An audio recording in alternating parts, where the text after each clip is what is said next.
question, actually. You started your presentation saying, obviously, that tourism in the UK suffers from the view of the government that is not really a sector in its own right because of the reason you mentioned.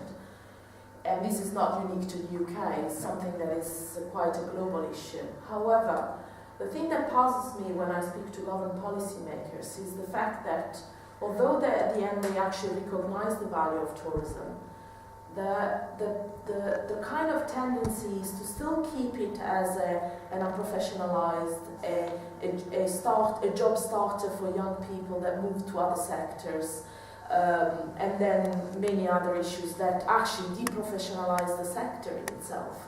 So I was wondering whether the Tourism Alliance should actually really try to push for professionalizing the sector instead of actually in a way kind of agreeing with what the government says, but on the other hand trying to push for this very important deregulation and review of what happens in the sector itself.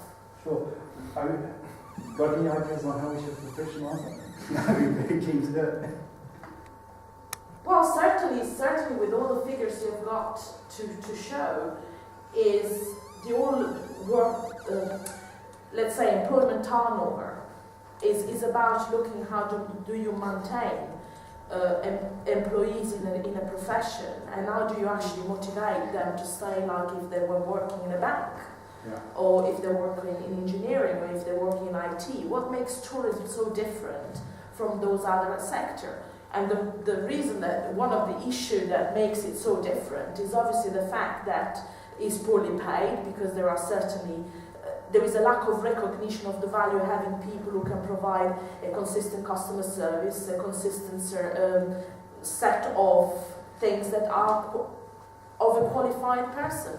And the markets that you are referring to, like China, Brazil, are going to be the first market who are going to actually say, I'm not going to come to the UK because the service I get is far poorer than what I get in Europe, which is an issue at the moment. Sure, yeah, I know. It very much is an issue, and it was interesting going back to the talk about with the woman from Selfridges about how you've got to package any product for the Chinese market, and it's got to be packaged absolutely perfectly, because the packaging is not just part of the experience, but she described it as the authenticity of the product. If you take it home, they've got Gucci bags in Shanghai. Why would I need to kind of come over here to buy them? Take out the luxury tax and VAT refund, but it's because it's in the box. It's therefore not a fake. If it's in the Selfridges bag, it's therefore I brought it overseas, which has the cachet to it. So I recognise that. And there is an issue about skills in the sector. It's pretty huge. We, as a Tourism Alliance, kind of leave a lot of that area to People First, who's the Skills Sector Council for the tourism sector, and it's their kind of primary responsibility to look at the skills and improve skills in the sector. Where we come in is trying to get changes in legislation or changes in how things work to support that. So, for example, we're very keen on reducing seasonality, and if you reduce seasonality, therefore you don't have to hire and fire, you reduce your turnover, and if you're reducing your turnover, then it's an incentive for the managers to actually provide training programs, because they know the person is not going to leave at the end of the season. So if the person's only going to be there for 3 months over the height of the season, why on earth would you want to invest in a training session for them that's going to take them out for a week, which is proportionately a large amount of time, and then the person's gone and lost to you anyway. So you're not kind of getting that return, you can kind of stumble through. So where we look is trying to kind of do things which kind of help around the margin.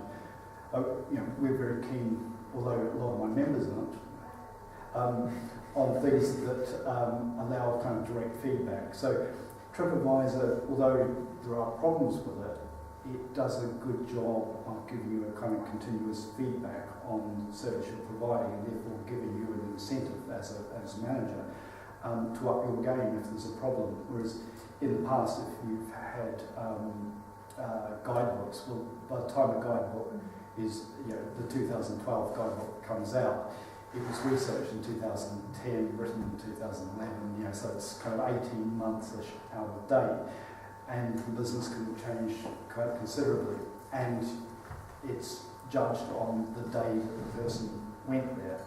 So although you have the grading schemes, which are very good, the grading schemes are, for the actual kind of properties of the place, so it's what services and facilities are available to guests. The grading schemes don't pick up on the level of service and kind of hospitality that you receive. So you kind of need both of those. Getting back to what I said, we try and kind of work on things that support an area which is primarily the responsibility of people first.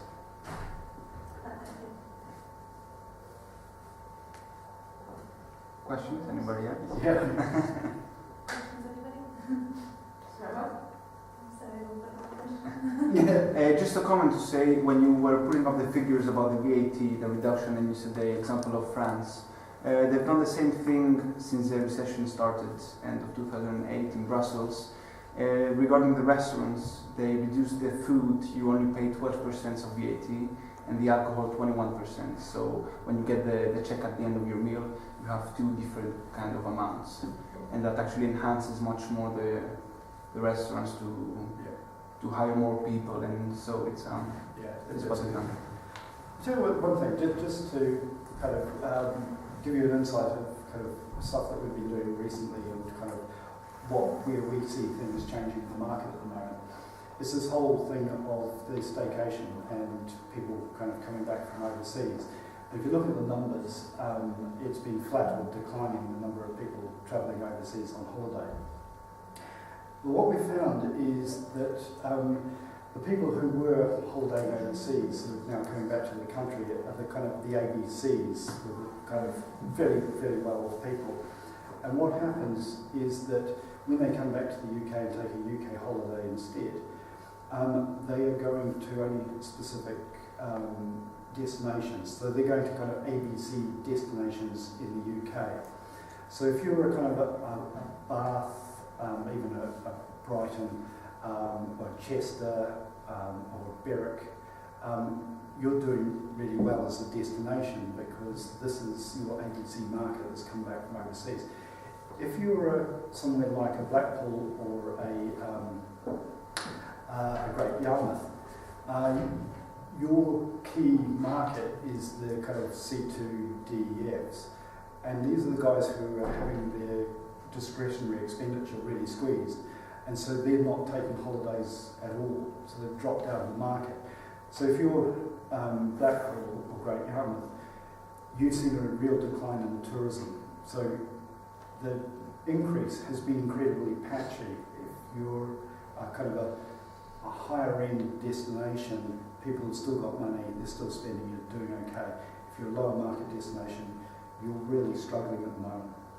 And the other thing that kind of comes with it, we talk about the daycation effect. If you are a destination that is within a 2-hour drive of a major conurbation, you're doing really well at the moment. In certain areas, but as a destination you're doing well because you're getting that daycation effect, whereas if you're further away, your business is dropping off. But even kind of if you're in that 2-hour area, the hotels aren't doing quite as well, or the restaurants aren't doing quite as well, but the attractions will be doing really well because that's what people come for on a day trip. So looking across the kind of the sector, it's a real curate's egg about kind of what's doing well and what's not doing well. You'll get various sectors saying, we're having a hell of a time, it's terrible. And other sectors saying, yeah, we've got a 20% increase this year. And it's trying to see the kind of patterns of behaviour within that, because it's not an even market at all. And even if you get, say, a high-class kind of destination, say, take a Bath, you can get the high-end hotels, actually, high-end hotels are usually okay because if you go to a high-end hotel, you're basically economy resistant. But if you're a kind of to 4-star type person, they're the ones that are kind of getting hit at the margins. And although you won't trade down your destination, if I'm kind of middle-class UK person and I'm taking a trip in the UK, I'm not going to go, I'm not going to go to my favourite place, I'm going to go somewhere kind of low-brow. I'm still going to go to that destination, and I will try to find a way of economising within that destination. So instead of doing my usual thing of going to a 3-4-star hotel, I will look at taking my family to a self-catering cottage. So I can stay there. It's cheaper over a week to stay at a self-catering place than it is to a hotel. But self-catering cottages these days have all the mod cons that you could even need. Plus I get the ability to cook my own meals, so I'm not kind of beholden to go out and go to a restaurant each night, which really bumps up the cost of the stay.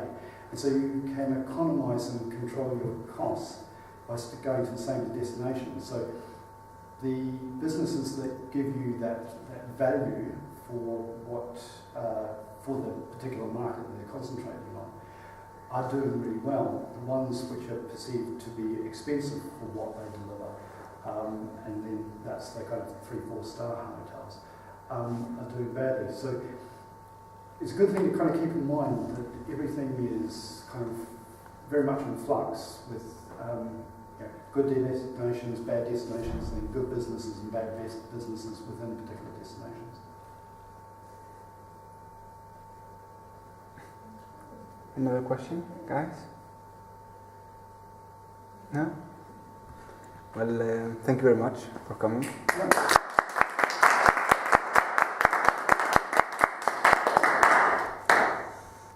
And now?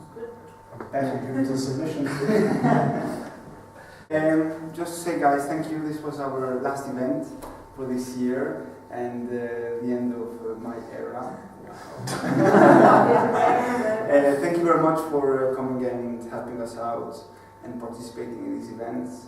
So I hope next year somebody will take on this and carry it out because it's really important for students to have this feeling part of a community and to understand each other and share knowledge along with the academics also. So thank you very much for your support.